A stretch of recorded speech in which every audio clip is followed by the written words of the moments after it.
Good evening. All right, we're gonna. All right, we're gonna start. Good evening, welcome. It is tonight, Wednesday night, another night where we'll engage in the secrets of the Bible.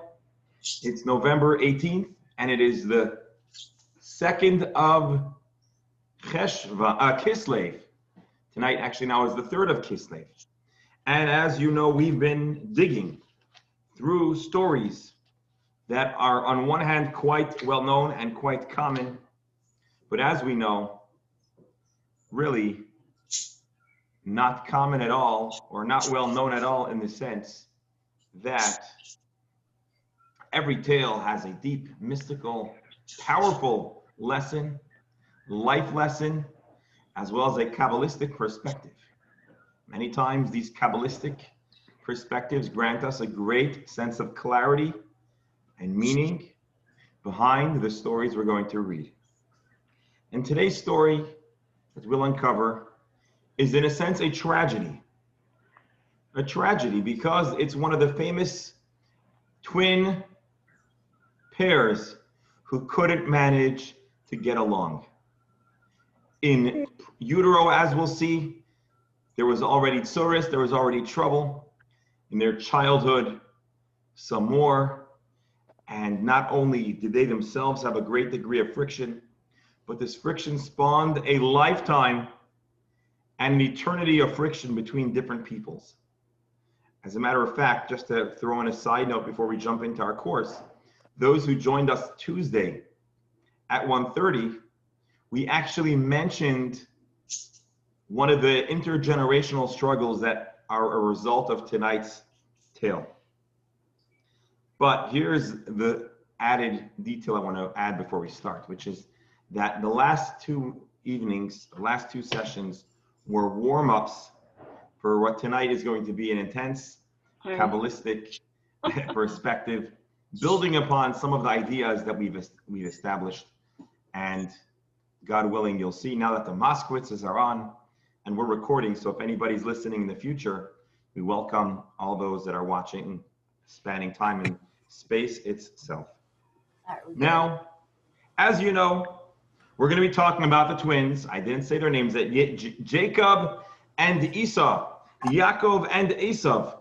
The tale, the struggle, the friction, the deception, all raise many great questions, which we, God willing, will explore and then get a sense of the Kabbalistic take of why events unfolded as they did and why it was necessary.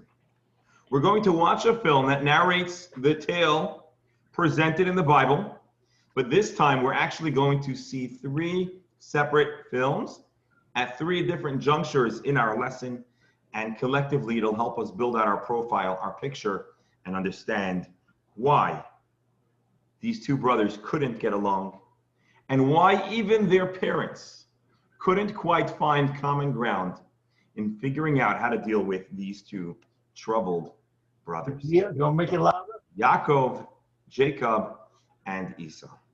And so we're going to now take a look at the very first part of the story. This is the story of the pregnancy of Jacob and Esau. Sit back, relax, and unless I have to add somebody to the group, which we might temporarily pause the video, please enjoy this film. Are you done with everything? My computer's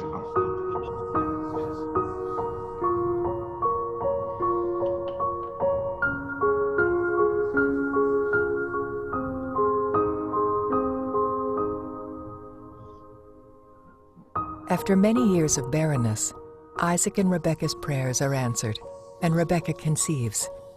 But this is no ordinary pregnancy. The children struggled within her, and she said, "If so, why am I thus?" And she went to inquire of God. God said to her, "Two nations are in your womb, and two kingdoms from your insides will diverge. Kingdom will overpower kingdom, and the elder will serve the younger." Her days to give birth were fulfilled, and behold, there were twins in her womb. The first one came out ruddy, his entirety as a hairy mantle, and they called his name Esau. After that, his brother came out, and his hand was grasping Esau's heel, and he called his name Jacob. The lads grew up. Esau was a man who knows game, a man of the field, and Jacob was a wholesome man, a dweller of tents. Isaac loved Esau for the game in his mouth, and Rebekah loved Jacob.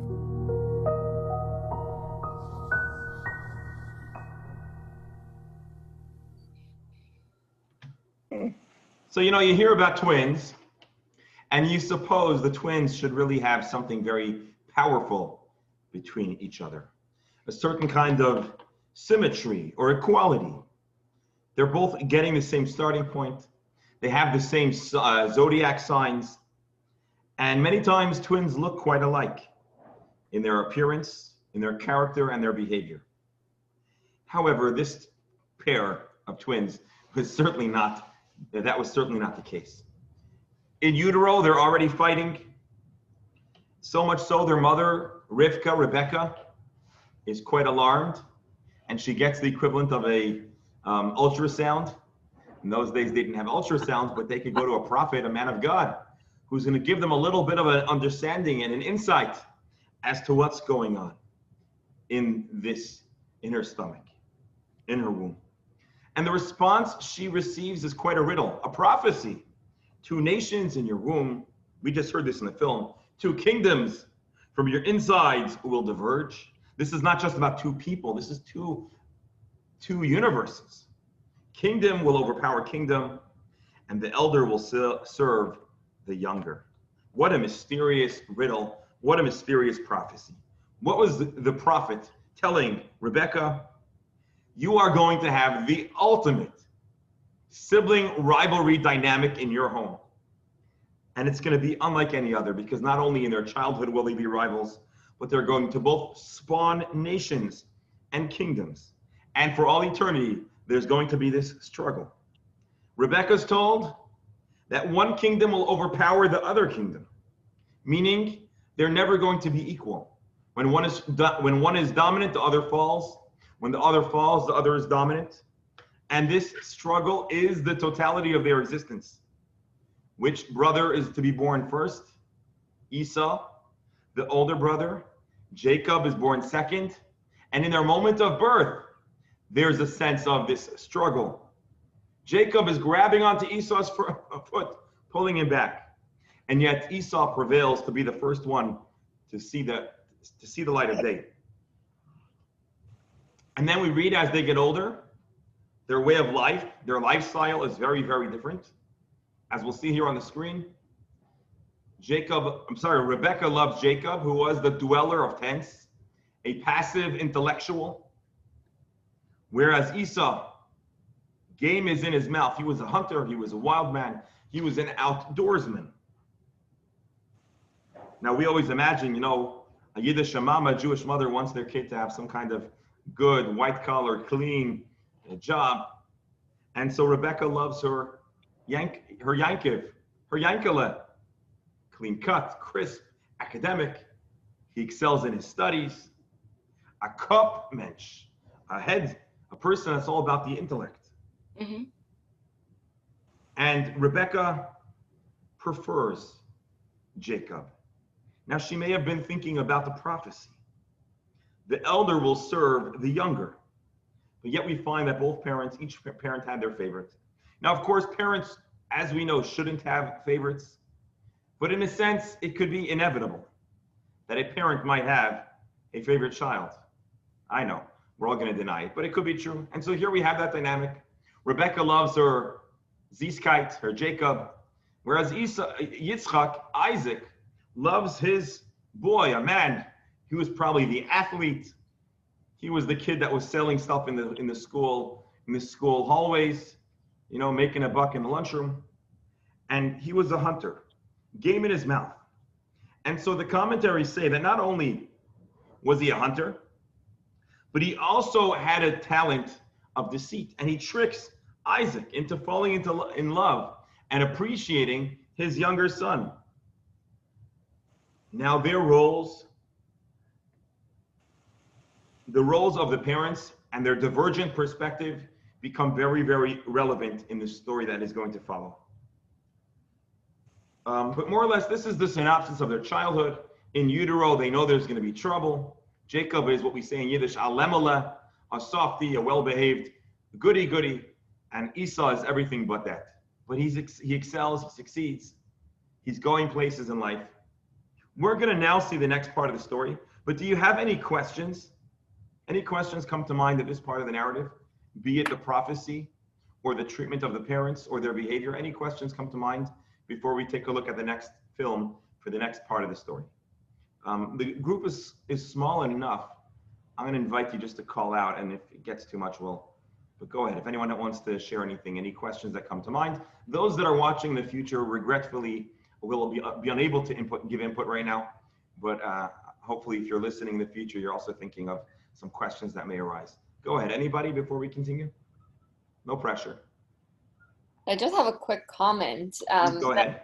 I think this is even more exciting because it's this week's Parsha, so I think it's just like very relevant with everything we're already like learning and reading this week and this coming Shabbat. Yes. And I actually read something about how Yitzchak loved Esav, and that basically telling more about like the character trait of Yitzchak, of like that he was like the one digging the wells and always looking deeper and for more meaning. And even though Esav had that aspect of him that was like trickery and stuff, that Yitzchak also looked deeper and kind of found that attribute of Esav, that like with his neshama, that there was like even something deeper going on. Beautiful. Okay, so 2 points Vanessa just made, both of them that I'm glad you did, because otherwise I would have had to make them. Number one, yes, for the first time, this story we're reading now is actually in this week's Torah portion. The portion of Toldot talks about the drama of Isaac and Rebekah's children, as we're discussing now. So yes, that is more appropriate than ever. Thank you for bringing that up. And your second point, that Isaac had a certain perspective and he saw something deeper in the soul of Esau. That's going to be some of our discussion in the coming moments. Thank you for that comment. Now let's take a look at the next part of the film. Any last call if anybody wants to shout something out or add something to this at this point. All right, so there are other questions, but I don't want to bring them up now. We'll see them later. At this point, let's take a look at the second part of the film, the second part of the story, which no doubt is going to add to some of the things that make us wonder what was going on and why. Why did it unfold as it did? Let's take a look.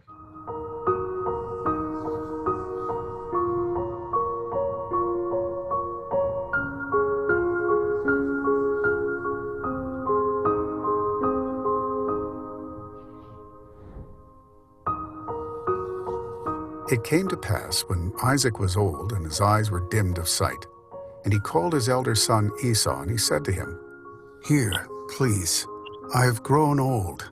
I do not know the day of my death. Now, please, pick up your implement, your sword and your bow, and go out to the field and trap game for me. Make for me delicious food such as I love, and bring it to me, and I will eat, in order that my soul should bless you before I die." Rebekah was listening as Isaac spoke to his son Esau, and Rebekah said to her son Jacob, "Listen to my voice, to that which I am commanding you.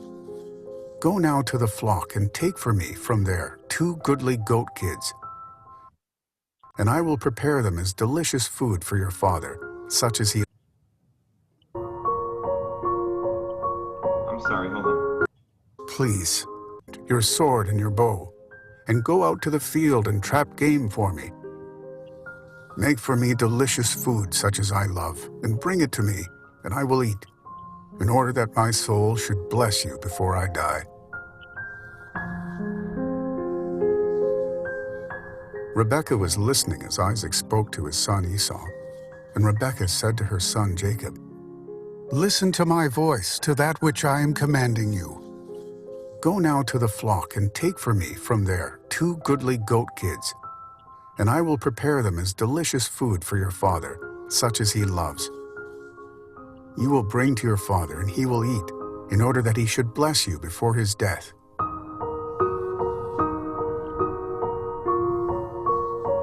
Jacob said to his mother Rebekah, "Here, my brother Esau is a hairy man, and I am a smooth man. Perhaps my father will feel me, and I will be in his eyes as a trickster, and I will bring upon myself a curse and not a blessing." And his mother said to him, "Your curse is upon me, my son. Only listen to my voice and go take for me."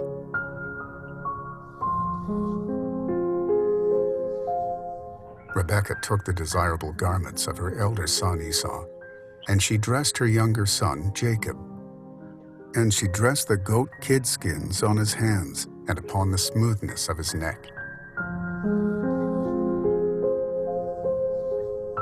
He came to his father, and he said, "Who are you, my son?"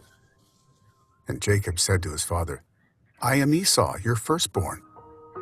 Isaac said to Jacob, "Please approach, and I will feel you, my son. Are you this, my son, Esau, or not?" Jacob approached his father Isaac, and he felt him, and he said, "The voice is the voice of Jacob, and the hands are the hands of Esau." He did not recognize him, for his hands were as the hands of his brother Esau, hairy, and he blessed him.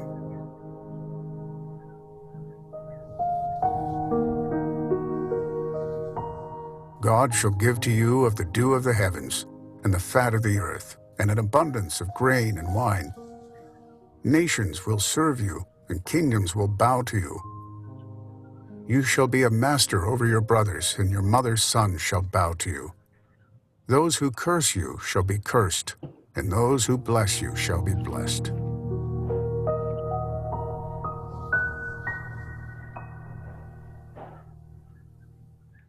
Let me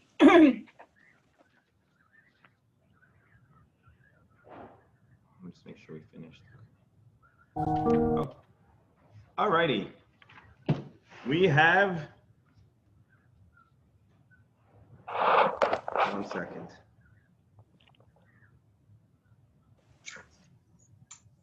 All right, there we go. So we have the beautiful story, the great steal, the steal of the century, the millennium, of all times, this theft of Esau's blessings by his brother Jacob. And if you didn't have any issues with the first part of the story and the disparate way the parents treated their children, certainly many questions arise at this point in the lesson. And so as JLI likes to do, let's go through some of these questions. Question number 1 starts with the prophetic vision Rebekah receives when Jacob and Esau are still in utero. What exactly does it mean that there are 2 kingdoms? What does that really mean? And what are the 2 children fighting for? What are they representing? That's question number 1. Question number 2.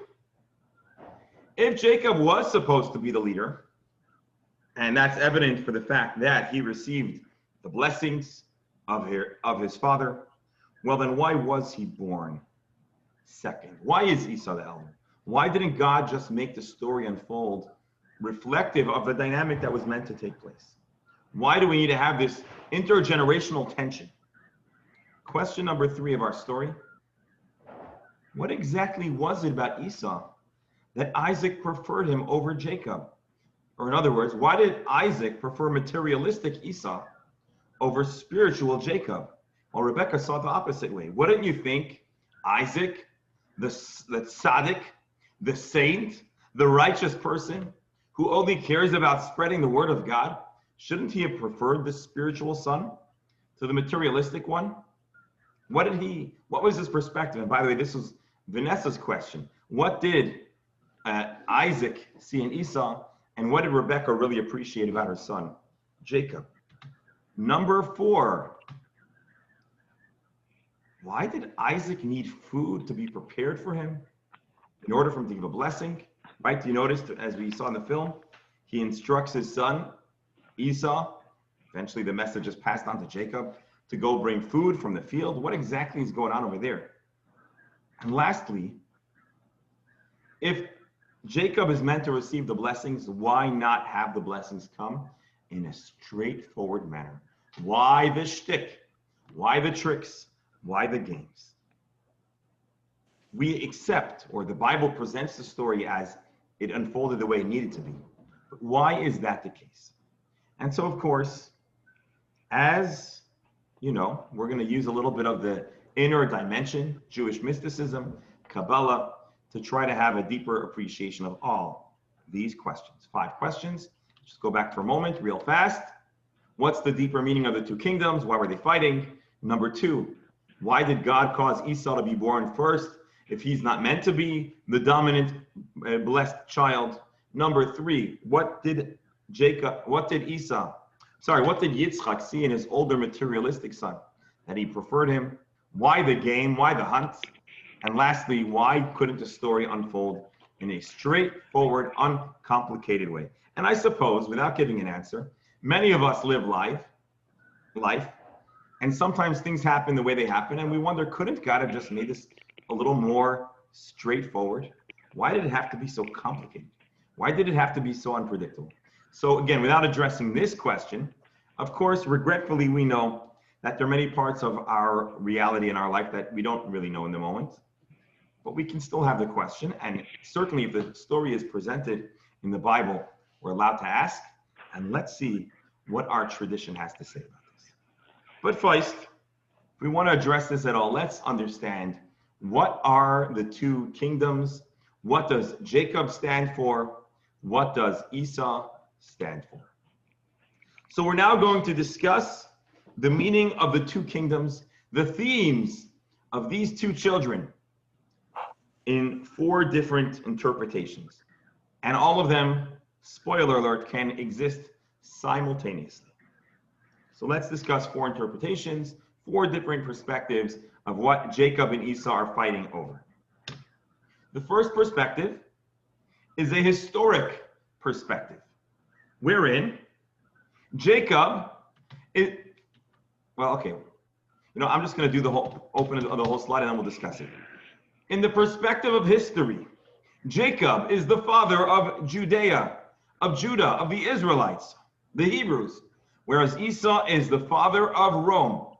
Those who study Jewish history know that there was a terrible, unfortunate clash that existed actually for a few hundred years between the Jews and the Romans, and even the time, obviously after the destruction of the temple, but even past it, there was always this sense of 2 cultures, 2 nations. There was the Jewish culture, the Torah culture, and then there was everything that Rome represented. And 2,000 years ago, terrible clash. Eventually, the land of Israel falls. Then there's a second rebellion, the Bar Kokhba revolt. And the reality of the struggles, the reality is the struggle was really not an entirely balanced struggle. The Jews are the small nation, certainly not a military superpower. And then you have the largest, most powerful force in the world, Rome. And then certainly once Judea falls, and the Jews are a nomadic group of exiled people against the strongest empire in the world. And so it's not even a balanced fight. It seems like Rome triumphed, Judea fell. But ultimately, our people display and demonstrate that power and influence is not only about our population size, wealth, or military might, because we're now 2,000 years later, the Jewish people are a formidable force. Thank God today we're a force on our land of Israel, whereas Rome and what it stood for in the empire is no longer exists. And so of course we see this tension, these 2 forces, and Esau, again, father of Rome, Jacob, father of Judea, and all of the struggle and the tension that it represents. By the way, we studied it in our Tuesday class, the land of Seir, of Edom, in Mount Seir. Edom is a reference to the children of Esau as well. So it connects to our study, our Tuesday study. All right, And I'm sorry, I haven't brought to your attention your textbooks. Many of you have it, your book, Secrets of the Bible. So if you want to open up to page 84, we've got 3 questions on our mind. I want to go through this fast because I don't want to hold you too much past the hour and 15-minute point. I suspect it becomes hard to keep everybody connected to the screen. Question 1, what influences of historic Rome can be identified in society today? Are there any areas of that our society resembles Rome? And by the way, this is not entirely negative. Number 2, what influences would you say historical Judea has on American society? And which is a more dominant influence? So if I had to just give a possible suggestion, Roman culture was very into ambition, power, art, architecture, all things that are not negatives, by the way, if you notice. We're not against architecture or art or power for that matter. And so in American society, and also, by the way, our political structure borrows from different ideas in Rome and earlier times. But I might say that the Judean influence, a belief in God, the idea of self-discipline, morality, generosity, social justice, those are all things that one might claim are inspired by Judaism. And of course, our founding fathers studied and knew a lot about both of these cultures. And in more recent times, references to God on our currency is probably more an influence of ancient Jewish ideas or Abrahamic thoughts and Abrahamic faith than a Roman influence. So this is one way of looking at it. Take it or leave it. I know when we try to use some kind of polarizing terms because we want to really magnify and bring out the distinction. Okay, that's paradigm or idea number 1. What's Esau and Jacob? It's the struggle between the material and the spiritual, values versus achievement. And sometimes they can be a conflict. Number 2, materialism versus spirituality. We've kind of already seamlessly moved from one to the other. Jacob and Esau represent 2 world views and 2 approaches to life. What is most important in life? Is it the accumulation of matter, of material stuff, or is it about making a difference, making an impact, and finding your destiny and purpose for existence? And by the way, they're not a contradiction. We can have both of them. But on occasion, we find ourselves torn between these 2 realities, and it's a kind of duality that all of us hopefully have within. And so we have a voice that talks about our drive and our need to amass material stuff, which is important, by the way, because otherwise we can't feed ourselves or our families. We can't take care of our loved ones, and we can't take care of things that are important to us. So we're not saying that the material is a negative, but it's one important priority in life. But then you have also spiritual realities, ideas, principles, feelings, values. They have also enduring purpose. Whereas material items, although they serve a great function, they don't endure to the same extent. Make a person feel good, and that'll last even longer than any gift you'll buy for them, because a good feeling puts something into the world that is eternal. And so in a sense, our sages say, you know what, Esau represents this materialism. He was a hunter, he was ambitious, and that's good. Jacob was the guy who was sitting and thinking and theorizing and perpetuating Jewish values and Torah study. And so that's the duality of Esau and Jacob. Number 3, Esau and Jacob might represent 2 soul perspectives, or in the Kabbalistic writings, an animal soul and a godly soul. Again, those that have studied in other Chabad lectures no doubt have come across these 2 terms. And so Esau is the part of the soul that's very self-conscious. It's all about self-realization, whereas the spiritual soul, the godly soul, is about self-transcendence, coming subsumed in something greater, God. And Jacob and Esau represent those 2 paradigms within the soul. Esau represents ego, perhaps. Jacob represents selflessness. Which one is good and which one is bad? Well, that's the wrong way of looking at it. Both of them are important. Both of them are different. Okay, so these 3, although they're a little bit abstract and a little bit a concept we need to kind of work through, that's not the Kabbalah. Now is where we enter the Kabbalah. So as you recall, I mentioned last week, a world that was created, then destroyed. Do you remember that? Mm-hmm. So we said literally God created the world and then he destroyed it in the flood. And then there was a new world. That was what we talked about last week.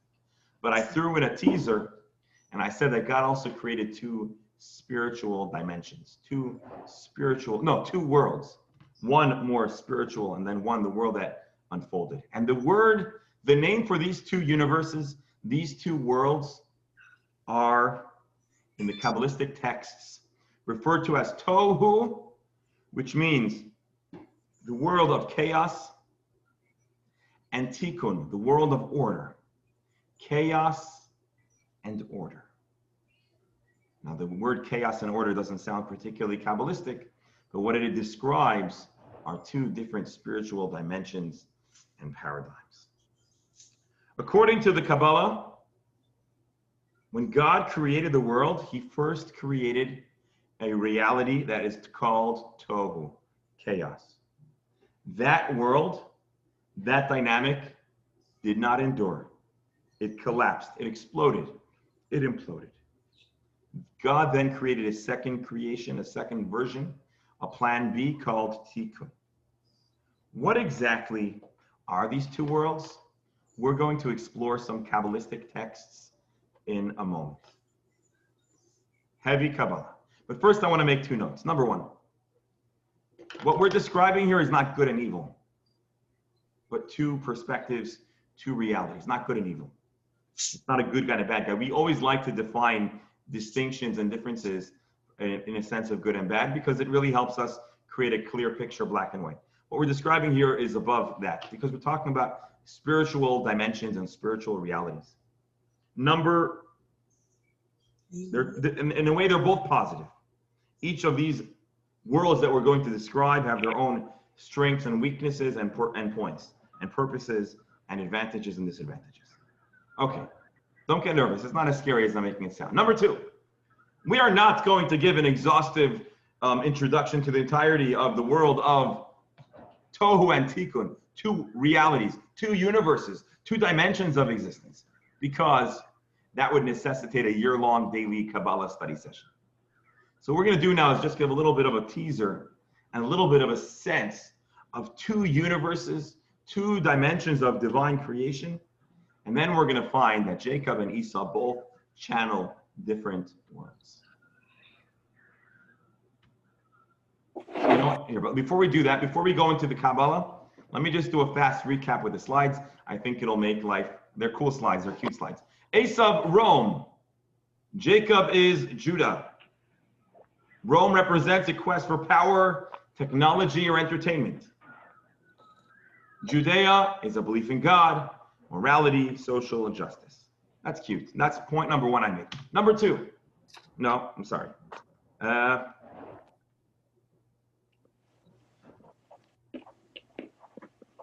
Okay.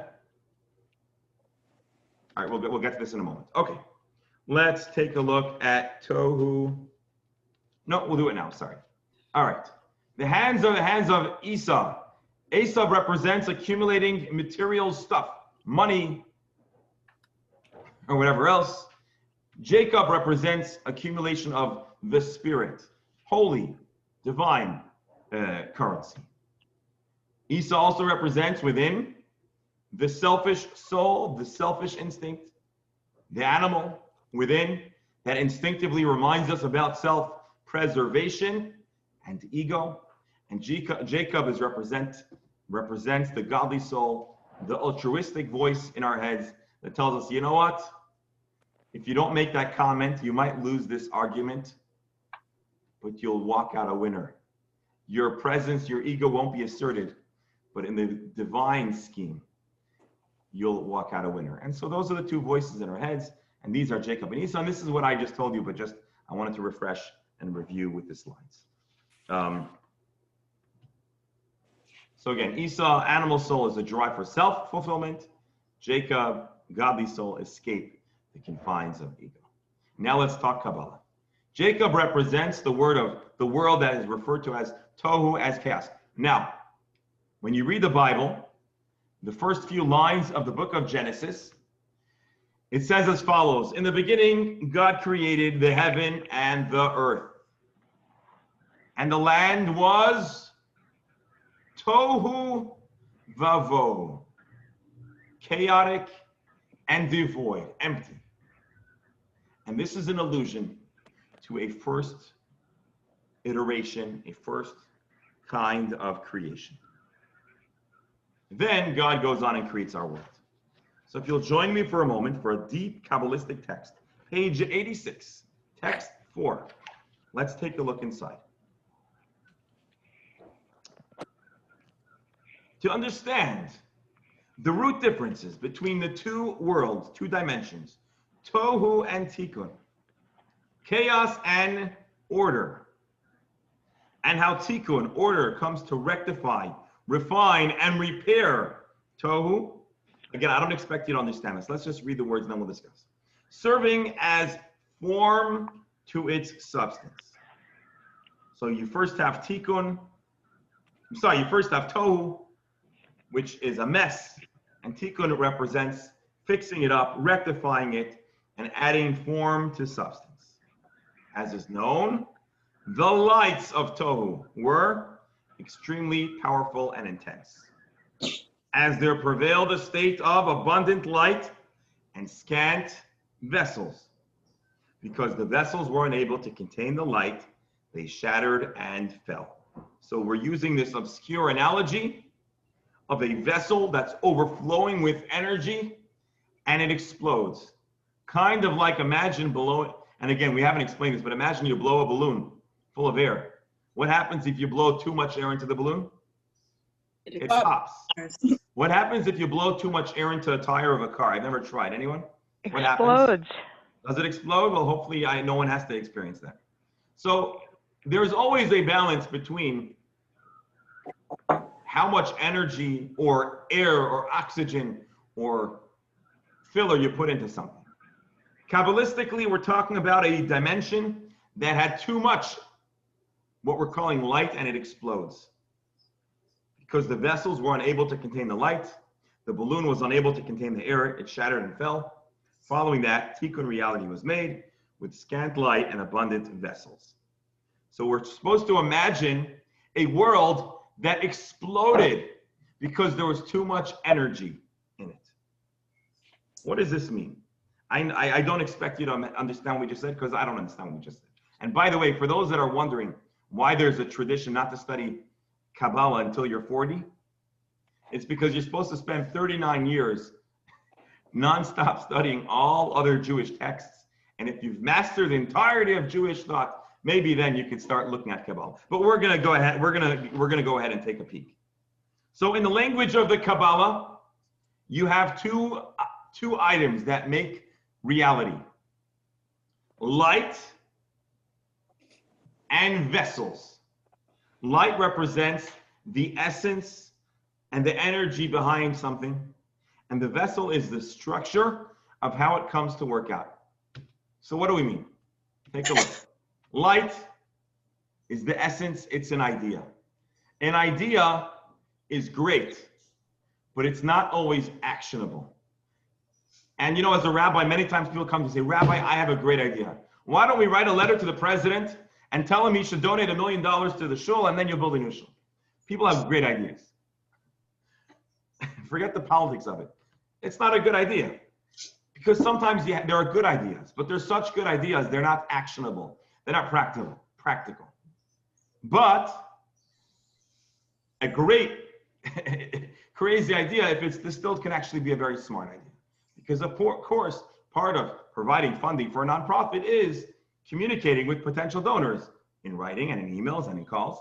So you have an idea, but it's not contained, it's not given any structure. Enter the vessel. Vessel represents the structure and discipline to take an idea, to take energy, and constructively channel it to be productive.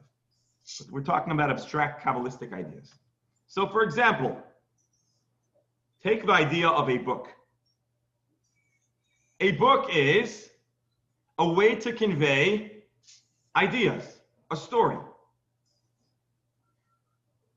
But You cannot convey a story in a book unless you have words that are organized in a very meticulous, structured way. And all of a sudden, the letters that create words, that create sentences, that create paragraphs, that create chapters, become a way to define the ideas, break them down, and communicate them in writing. So you have the idea, but you have the way the idea is executed. Similarly, many songs that are composed would convey deep, powerful emotions or feelings.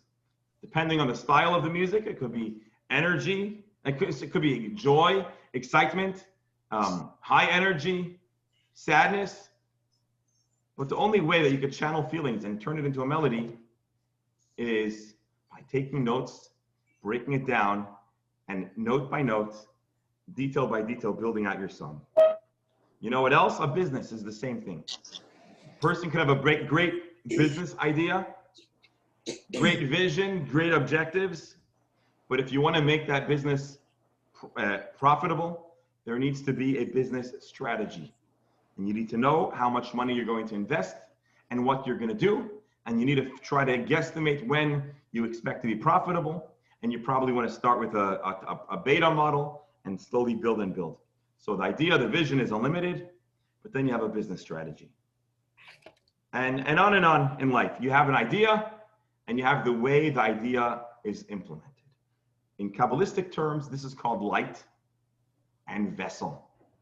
The idea and the detailed way that idea is implemented and executed. I'll give you one more example before we start. A relationship between two people. Hopefully it starts with intense feelings of attraction and love. But if there's no step-by-step way of developing that relationship, it's called a fantasy, not a relationship. When a person takes those feelings and they start to get together and do things that are mutually enjoyable or whatever, over time they can develop a real wholesome relationship. So the idea, the emotion is an idea, and there are practical steps that cause that idea, that feeling, to turn into something real. However, there's a problem. The energy of anything, the emotion of a relationship, is always more intense than any step you can take to make that relationship happen. The ideas an author wants to convey is always so much more intense than what we're able to manage to put down on paper. Now let me just pause here for a moment.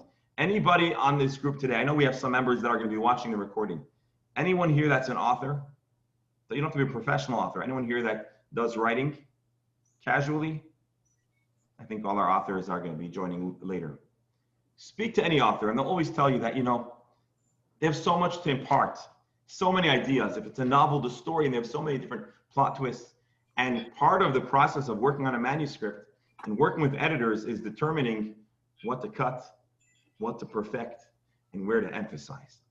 And so this is the same idea. The author has great ideas, brilliant things to convey, and then putting it into a book is condensing it into something.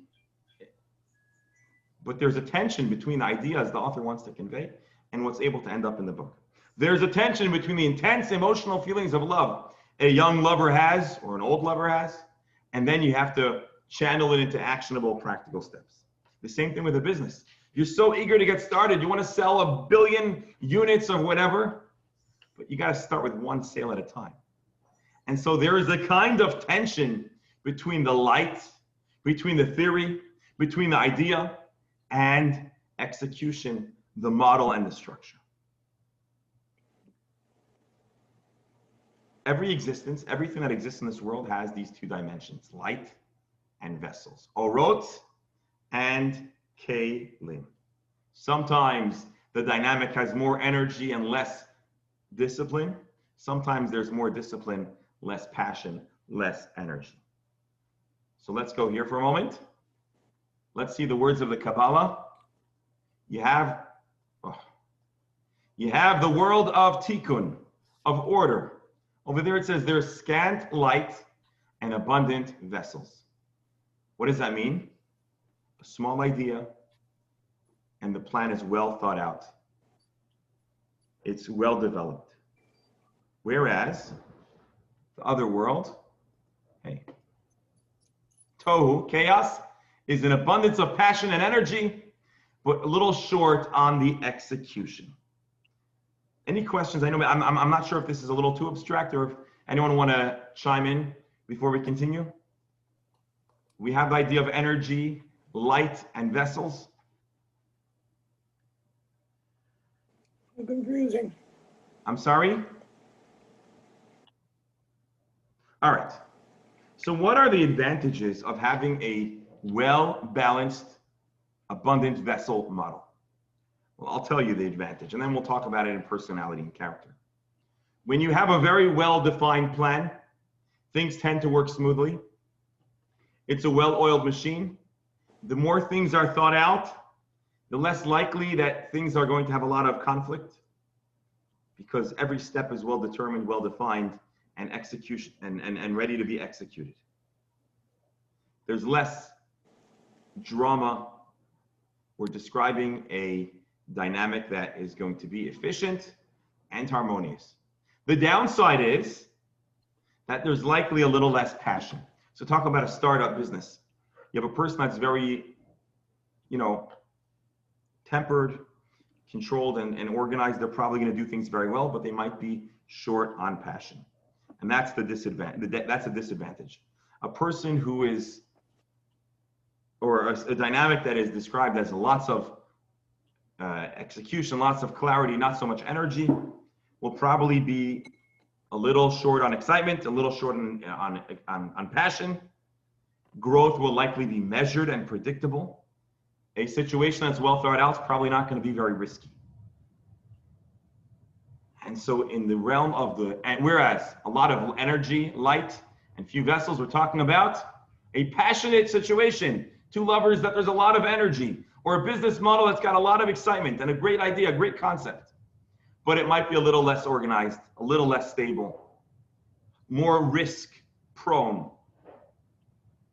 And so we're talking here about personalities, dynamics that also apply to these two worlds, the world of tohu, the world of chaos, too much energy, not enough execution, versus the world of tikkun, order, discipline. Sometimes we have people that are high energy people. We all know people that are really high energy, and they're very loving, and they're very ambitious, and they're very energetic, but they haven't always thought 3 steps ahead. They're always acting, and they're always making big steps and big moves. Well, you know what? Such a person probably goes places. They're probably an achiever. They're probably likable, but they're also many times struggle at the hand of their overambition and short-sightedness, not always thinking things through. And again, here we're talking about a kind of person. This is not a good or bad. It's a personality. We have any tohu people on this call? Anybody here that's a little bit tohu? They're not afraid of risk. They're ready to jump in before thinking things through, but they'll always seize every moment, be it a relationship or a business opportunity. We all know people like that. So we might call that a tohu person, a high energy person. That's great. We need some people like that. But hopefully every tohu, high energy, risk-friendly person, hopefully there's a tikkun, a person in the background that's helping them temper and say, take a step. You might want to think this through. How's it going to work? And so there are advantages and disadvantages to both dynamics. So for example, a marriage full of passion, but short on developing the relationship, that marriage could easily deteriorate. A business with a grand vision, but without a strategy, can easily turn into a terrible flop. Now imagine another example. People come together. They have this brilliant, beautiful, uplifting ideology, and they want to come together and change the world. But if they don't figure out practical steps of how they're going to do it, they don't create rules and regulations, this is likely going to turn in short order into some kind of cult or very abusive situation. And so, in a nutshell, tohu has very big risk, very big potential for failure. And tohu model risks total, utter collapse. or even worse, morphing into something highly unhealthy. For example, a marriage, okay, I don't want to use the word marriage, a relationship that starts with a lot of passion but without practical steps could easily go from a wonderful, flourishing relationship into something very toxic. A business could turn into a black hole, sucking everyone's resources around the individual who's trying to start it up. And this is not a judgment call, but I know people like that unfortunately, get into trouble.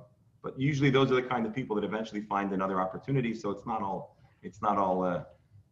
source. So anyways, in the world, in our reality, we have these two dynamics: tohu, chaos, high energy, less built out on this strategy, and then you have a more tempered, responsible, dispassionate, intellectual kind of person.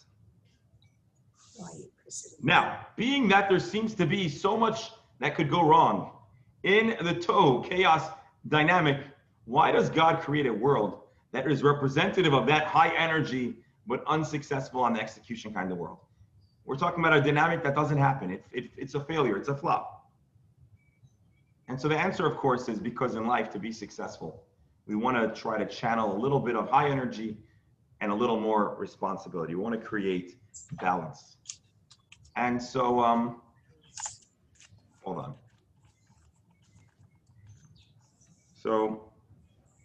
So again, why does God create a world that's a flop, that doesn't work out? Obviously, God doesn't make mistakes according to Jewish faith. And so the answer must be because God wants to have both models. He wants us to have both paradigms in our reality. Esau represents high energy, high potential, and Jacob represents the very responsible, meticulous, thought out individual. All right.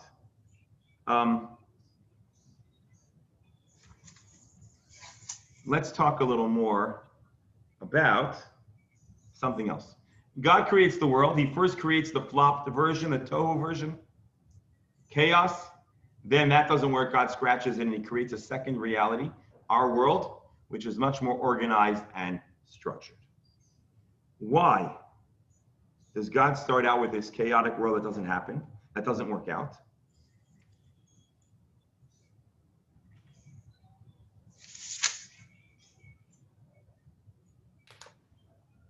So the answer is, well, actually, one second. Let me give you one more thought before that. Question. Go ahead. I'm sorry. You had a question? No, I said, what is the question? The answer to what? What's the question? All right. Let me just recap what we said. We said that there are two spiritual dynamics, two worlds, one representing Jacob and one representing Esau. God injects into the world two people, two characters that are going to represent these two styles. Why does God create both realities and two people? Because God wants both of them to exist. In the spiritual paradigm, the chaos was less than ideal because God ultimately wants the paradigm of order to be dominant. Before I give the answer and the explanations, let me just see where I want to go here. In people, each of us can have both of these dynamics. We have sometimes a person that's high energy and ambitious and very successful. What channels a person to be ambitious and high energy? Many times it's out of self-interest, not necessarily out of devotion to an altruistic goal. But God wants us as humans to be both driven and tempered. And God wants us to channel the chaos to serve good. And for that reason, God puts the chaos first to remind us that if we want to achieve, we want to be successful, we need to have high energy and an achieving dynamic. However, you need to then have the second world, the world of Tikkun, that makes it a reality. And there's this constant tension in existence within ourselves and in our world. And this tension is embodied by these two twins, by Jacob and Esau. And this is represented in the way they are born. The two twins from their birth are struggling because God is giving us this representation of the struggle. And that's what the two kingdoms are. to become down the line. Now, why can't two worlds just exist? Why can't the spiritual, the divine, the holy, and the material exist without a tension?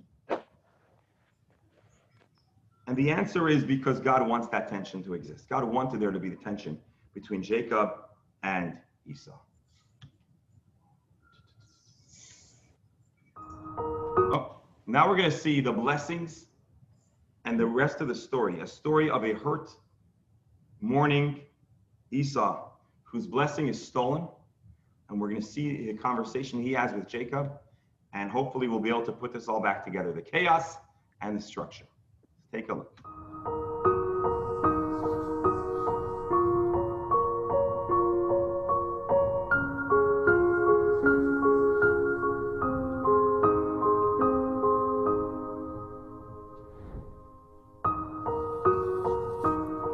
And it was, just as Jacob was going out from the presence of his father, that his brother Esau came from his hunt. And he said to his father, "My father should get up and eat of the game of his son, in order that your soul should bless me." And his father Isaac said to him, "Who are you?" And he said, "I am your firstborn son Esau." Isaac trembled an exceedingly great trembling, and he said, "Who then is the one who trapped game and brought it to me? And I ate of it all before you had come, and I blessed him. Also blessed shall he be." As Esau heard the words of his father, he cried an exceedingly great and bitter cry, and he said to his father, "Bless me too, my father." And he said, "Your brother came with cunning and took your blessing." And he said, "Is this why his name was called Jacob? Twice he has deceived me. He took my birthright, and here now he has taken my blessing." And he said, "Have you not reserved a blessing for me?"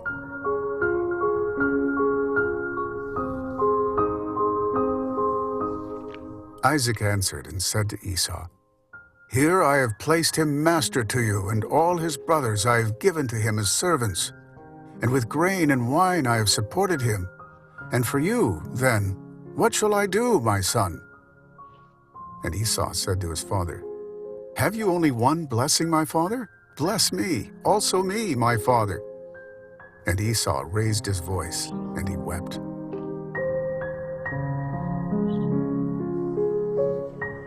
And his father Isaac answered, and he said to him, "Here, the fat of the land will be your settlement, and of the dew of the heavens above.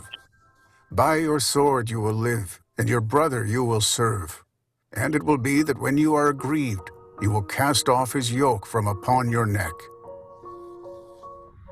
Rebekah finds out that Esau is so angry over having been cheated out of the blessings that he is plotting to kill Jacob.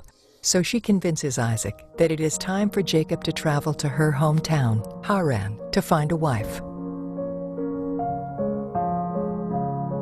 Isaac called Jacob, and he blessed him, and he instructed him, and he said to him, "Arise, and go to Paddan Aram, and take yourself a wife from there, from the daughters of Laban, your mother's brother.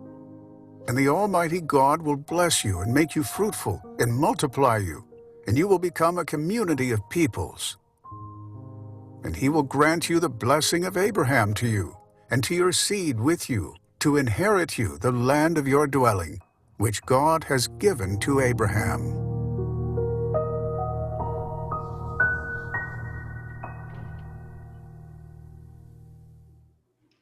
All right, so we just saw the end of the story. So let me just recap the story. I'm going to try to simplify the next 15 minutes to make sense both of the story of our Parsha and the story of the tension between Jacob, Esau, and the parents, Isaac and Rebekah. Jacob steals Esau's blessing. Esau then comes to get his blessing and finds out it's too late. He begs his father. He begs his father to bless him, and his father says, "I'm sorry. The blessing I gave is going to count for your brother." He manages to give him a very small tempered blessing. You'll live by the fat of the land. but nothing to the magnitude of the blessing of Jacob. And then God calls Jacob back and gives him another blessing. He blesses him to go get married, be fruitful and multiply. And then he says, you shall become and receive the blessing of Abraham. So many of us think that when Isaac wanted to bless his troubled son Esau, he wanted to tell Esau to be the father of the future of the Jewish people. So imagine if Isaac would have gotten his way.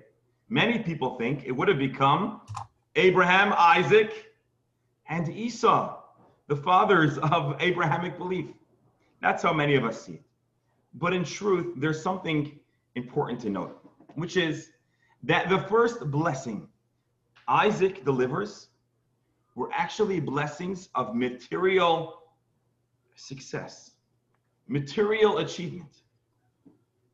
And then later, God gives Esau a smaller dose of material blessing, which, if we think about it, it means that Isaac never meant to give his son Esau the blessings of the spiritual gift of the Abrahamic tradition. All he wanted to do is to give his son Esau control, dominion over the material world. And it sounds like what Jacob was meant to be blessed with is the legacy of Abraham. Oh. And so ironically, I think we need to re-examine the story. Isaac was going to give one son all blessings of the spirit, and one son all the blessings over the material. It would make sense.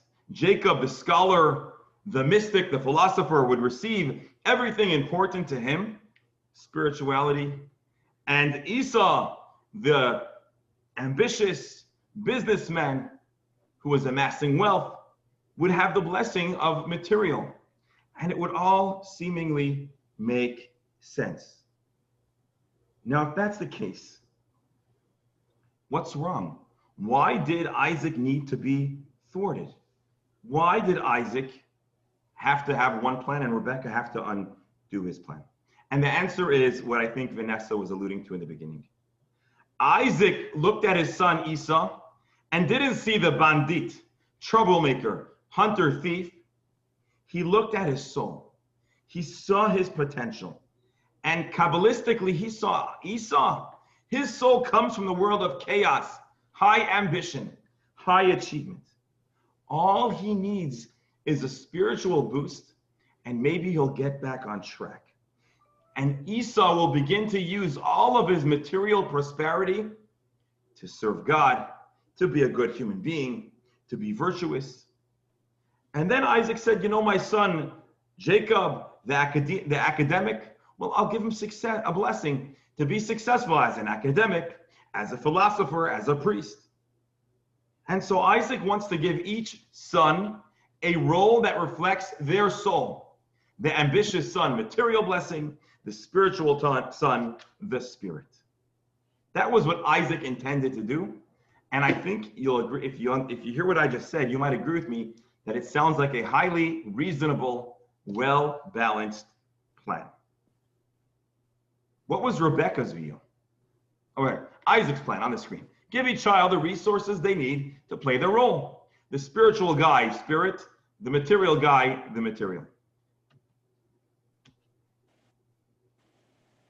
Now think about it.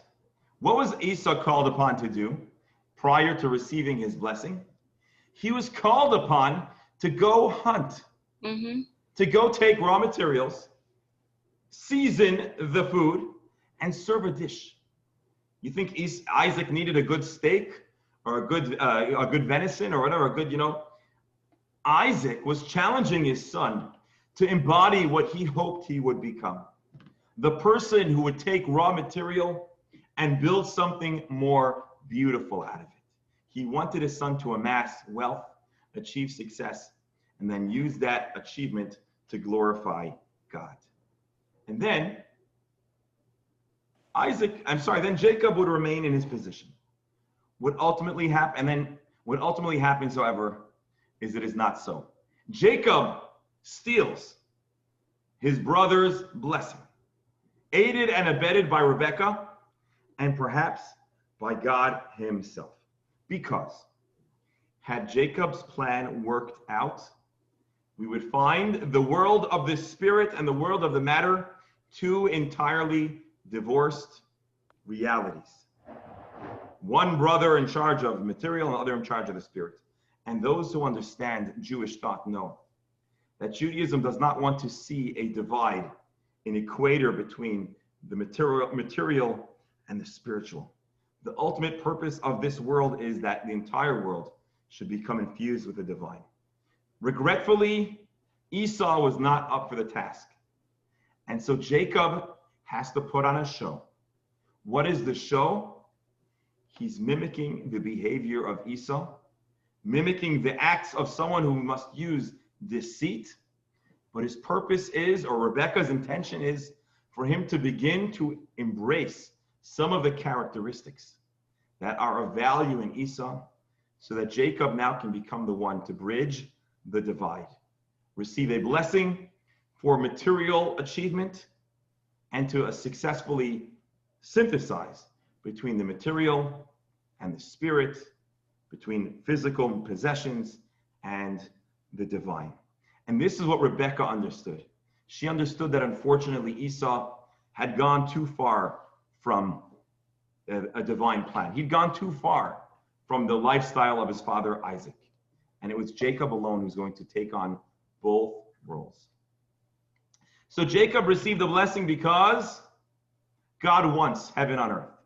Therefore, his descendants study Torah and are called upon to live integrated lives, to achieve success in business, to achieve success professionally, and to allow their Judaism, their faith, and their spirituality to accompany them around the world. So the way Rebekah saw the world, Esau was unfortunately not able to take a part because she was aware of his mistakes and his inappropriate behavior. And Jacob now needs to modify and borrow some of the Esau lifestyle. Because if Esau is blessed, the blessing would end up just being corrupted as well. Whereas Jacob is the one who eventually adopts both roles, and Rebekah challenges Jacob to embrace that role by the deception, by putting on a costume to embody his father Isaac. And of course, God aids and abets this whole plan by causing Isaac to become blind. And so it appears that God himself desires this arrangement. But why didn't God just give Isaac the memo? Isaac is a man of the spirit. God communicates to him. Why didn't God let Isaac know that he was tragically mistaken? And the answer goes back to the earlier part of our discussion, which maybe was a little confusing, to talk about chaos versus order. Isaac wants, and the Torah needs us to acknowledge the great value for the tohu potential, the high energy, low structure chaos kind of person. Because the high energy, larger personality than life has vast potential. And the Torah wants to canonize and entomb this idea in the Torah itself. Esau was a flawed character who may have messed up, but don't discount the value of those high energy people in your lives. Rebekah ultimately wins the day because in that story, Jacob needed to embody the synthesis between heaven and earth and the tikkun personality, self-control, and focus ultimately is an absolute necessity for living on this planet. Let's now give a fast recap of what's going on over here. Isaac saw a theory. What theory? He saw the theory we discussed 2 weeks ago. He saw the world as if before Adam and Eve integrated good and evil. He saw a theory that said, you know what? Everything, everybody, every style is blessed. And he saw his son, Esau's soul in heaven, and saw that his soul came from a very, very powerful place. Unfortunately, what Isaac didn't see is that since the deception of the serpent, there's a mixture of good and evil, and we can no longer operate in a blind, altruistic, la land type of model. There needs to be a grounded awareness of the flaws of this earth, and to capitalize on those flaws and make that part of God's plan. And that's what Jacob does by using deception. He's reminding our story of the fact that everything that has good has to employ and be a combination of good and evil. And so for Jacob to receive his blessings, he needs to channel something that's less than ideal, the idea of deception. What does that mean for Jewish people? Are we supposed to be deceptive? No. But a Jewish person who is a spiritual person at heart might ask themselves, what am I doing? Engaging in the marketplace or in the world or in the media, which seems so un-Jewish, so unholy. And in a business world where there's so many unethical ideas floating around. And the answer is, you know what? Be like Jacob, be deceptive. Put on the clothes of a person of the world, but I'll use that model to slowly introduce higher values, higher goals, and higher purposes into our world. And that is why God needed, and the story needed, Jacob to get his blessings the way he does. So let me just give a fast recap of today's story. Two brothers, conflicted, and they embody the conflict that exists for all times between ideal altruistic values and worldly materialistic values. It also represents two spiritual paradigms, the high energy, low strategy, or the person that's a little low energy but fully thought out, Orot and Caleb.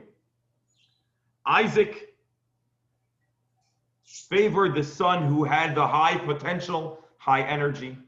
Rebecca saw reality, that Isaac unfortunately had gone too far from what was a holy, divine, godly way of life. Rebecca coaches Jacob to take on a little bit of both worlds, to take on the blessing of the material for the purpose of fusing heaven and earth. Isaac ultimately gives Jacob two blessings, one for material success, one for spiritual success.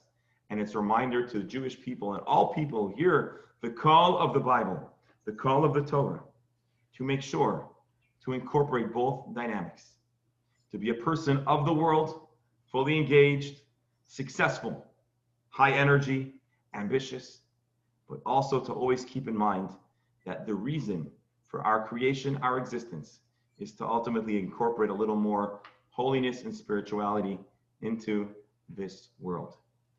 The unfortunate reason why there needs to be this conflicted dynamic is something that's not new. It was introduced 2 weeks ago at the beginning of mankind, but it continues to influence and impact different dynamics that exist throughout Jewish history. And this is just one episode where that duality and that tension exists, because that's how it was meant to be. My dear friends, this concludes our third session and projected to be probably the most complex of the subjects we're going to be discussing. And for more information about the world of Tohu and Tikkun, chaos and order, please feel free to take a look at the additional reading in the back of your book. I hope you'll join us next week for a slightly lower intensity discussion all about Joseph and his brothers and what was going on when they seemed to be so abusive to one another. Why did it all have to be the way it was? So next week we'll talk about the story of Joseph and his brothers, Joseph sold as a slave, and eventually the turn of their fortunes next week, Wednesday, 7 p.m. with Hashem's help. Thank you all for being here. I'm going to stop sharing the screen, and I'll stick on as long as anybody wants to ask any questions or make any comments. I have a question. Go ahead. Lynn, you're first. Okay. What's confusing to me is that you said that Isaac wanted to bless Esau or saw Esau's soul and wanted to bless him materialistically, and he wanted to bless Jacob for other reasons. But that really wasn't his plan, was it, to bless each one of them? I thought he was just blessing his firstborn. So you're asking a great question, and I'm glad you're asking it, because you're right. What you're asking is the common understanding of the story, the common way that it's presented is that Isaac just wanted to bless his firstborn. Exactly. And that is certainly the implication of the text.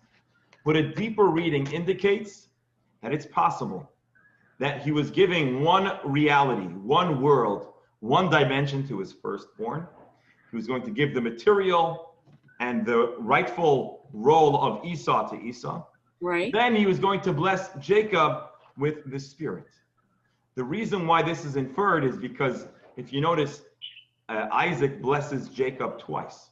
One time he gives him the fat of the land and affluence and success. And the second blessing he says, oh, you'll carry on the line of Abraham. And so the inference is that really he intended to give that blessing to Jacob, this blessing to Esau. Okay. Rebecca understanding that this blessing to Esau would unfortunately be toxic, unhealthy, because Esau was a little worse than Isaac surmised. And that's why Rebecca, with the help of God, ends up thwarting this plan. By the way, many times, not always, so men don't get insulted, but many times women have a better read on an emotional, they have a greater degree of emotional intelligence and are more perceptive on picking up the character of the person they're dealing with. And in this case, it is certainly true that Rebecca seems to have had a greater degree of awareness of what was really happening with her kids, whereas Isaac is already portrayed in the Bible as old and visually impaired. And it seems like he wasn't fully in tune with the moment-to-moment play-by-play of Esau, his exploits, and the trouble he was getting himself into. So what you're saying is Jacob really received two blessings, one that was supposed to go to Esau and one that was supposed to go to Jacob. Yes, and yes. And the symbolism of it, what that represents is the fact that God doesn't want one people to embody one and another people the other, but rather right. God wants there to be a synthesis between heaven and earth.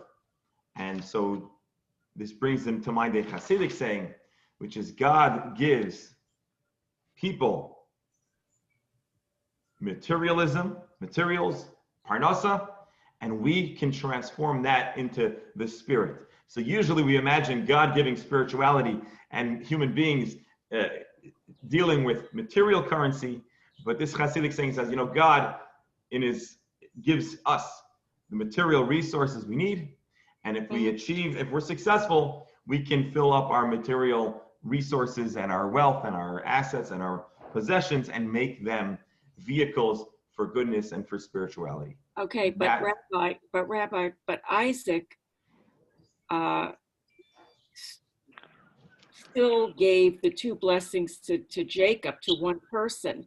Yes. He was aware that he was doing that. He was this. Oh, so what happened is he initially He gave one blessing, then he gave a second blessing to Jacob, who he thought was Esau. Yeah, so initially he was deceived. He gave two blessings to the same person. Correct. So what happened is, or the way the Kabbalah is explaining it, or the way we're trying to explain it here is that initially Isaac thought each son should get their own blessing. Right.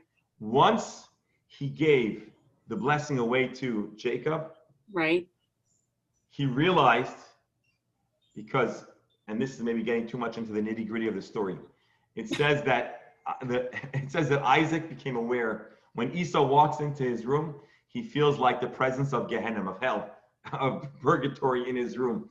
And he basically realizes that what happened was what was meant to happen, and it was divinely inspired. And so that's why he really refuses and resists giving the blessing to Esau in the end, because he now realizes that Rebecca had a better read on the character, right, and he actually wasn't supposed to give it to Esau. Right. One more added detail is that Esau says, "Oy, my brother tricked me twice. Because first he got me to sell the firstborn rights, and now he stole my blessing." What Esau didn't realize, is that he's actually telling his father that he made this mistake. Because if Esau transferred his firstborn rights, well, then really he transferred the rights to the blessing to his brother Jacob.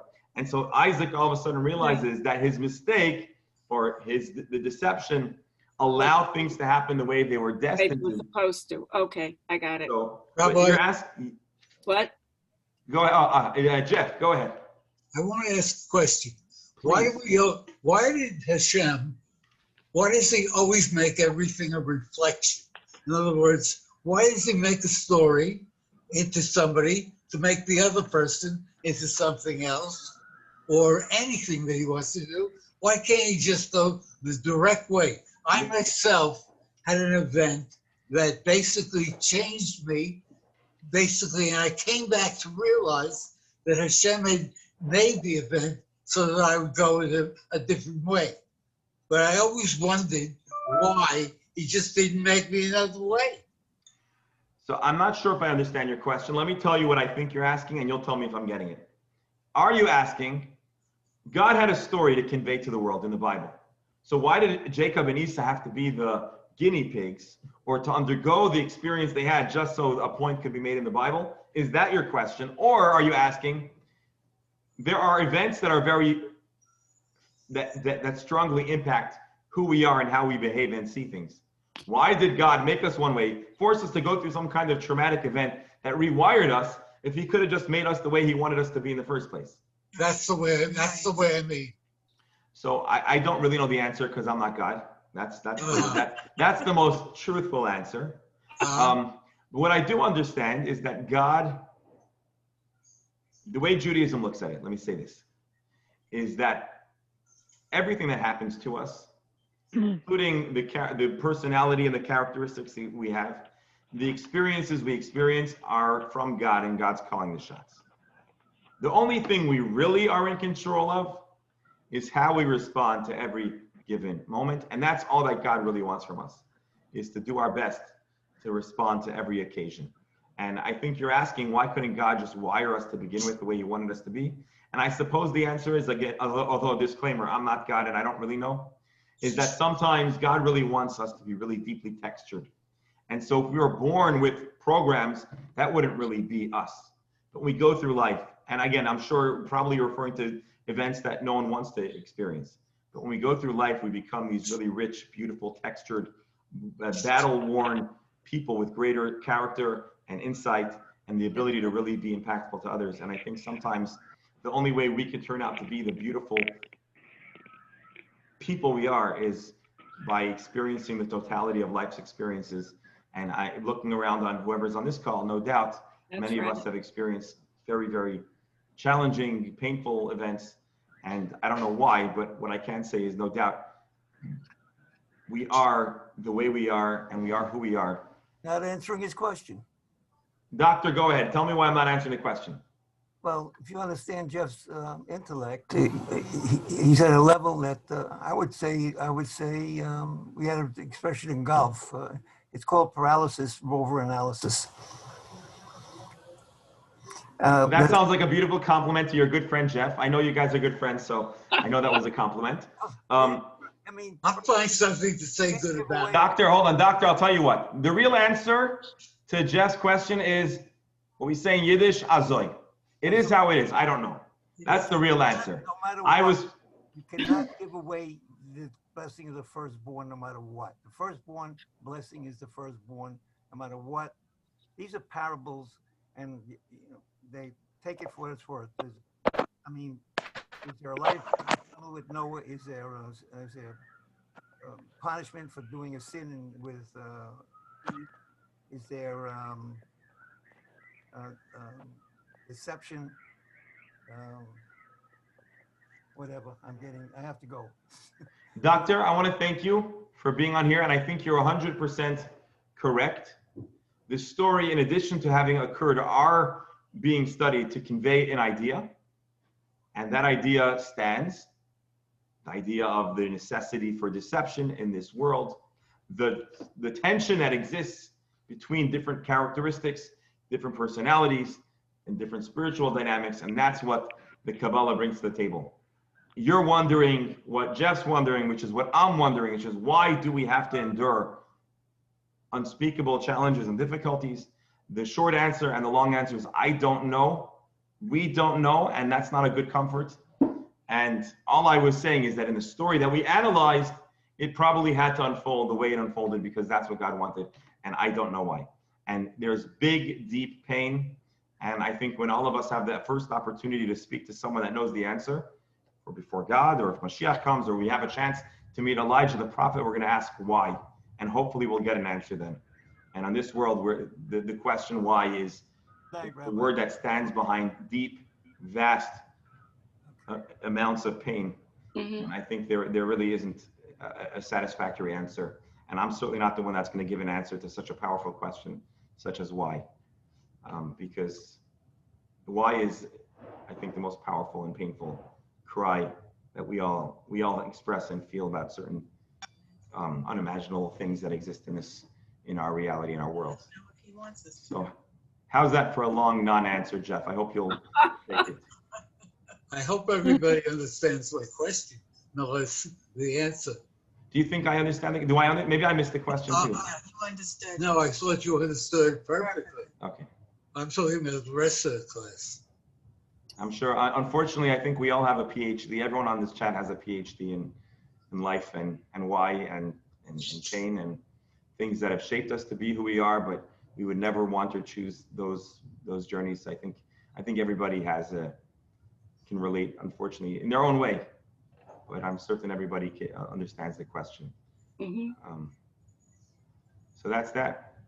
Any other questions or comments? I'm on till we're done. You said Esau got a smaller blessing. Yes. What was that Esau got? I'll read to you his blessing. I thought he didn't get a blessing. He gets a minor blessing.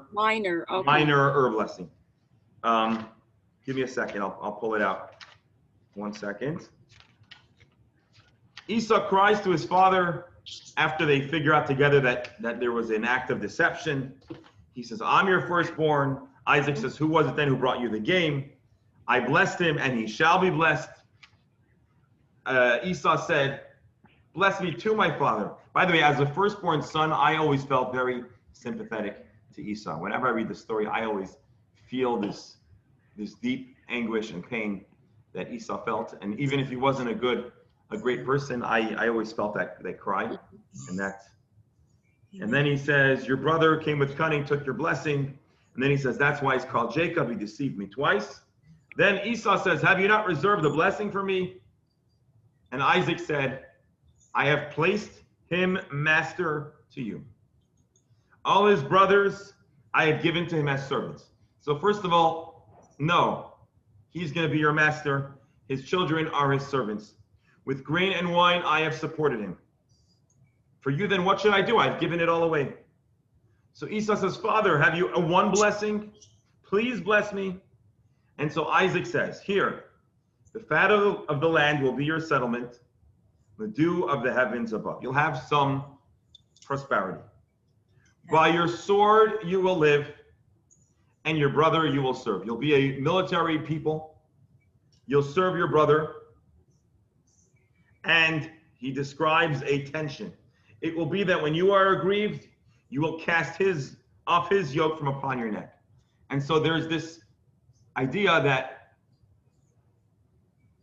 Jacob is given the blessing of being the master of the material, the one who has the spiritual destiny and task of transforming the material. Esau is blessed with some material prosperity, and that when Jacob falls, he will rise. And our sages tell us, and again, we didn't mention this in the class. I had a hard enough time condensing what I wanted to say, let alone all this stuff that I didn't say. But when Jacob doesn't live up to its spiritual calling, Esau finds dominance. And so the Jewish people felt that when they were failing spiritually in the time of the Second Temple, that was what led to the Roman rise and dominance. And so that's this like tension, and one rises and one falls. and you never have both that are equally strong. I hope that answers, or at least addresses, what the blessing was. Joy, he gets some blessing, but certainly not with all the vigor and pomp and ceremony, and that was the blessing. Thank you for asking that. Rabbi, Yes, Sheila. I was just thinking how this would have worked out, the story, if Jacob actually was the first son. You know, Jacob was holding on to Esau's foot. Maybe that was a message that he wanted to be first. It is. It represents that struggle. Jacob wants to be first, but Esau's first. And again, it just represents this dynamic that exists.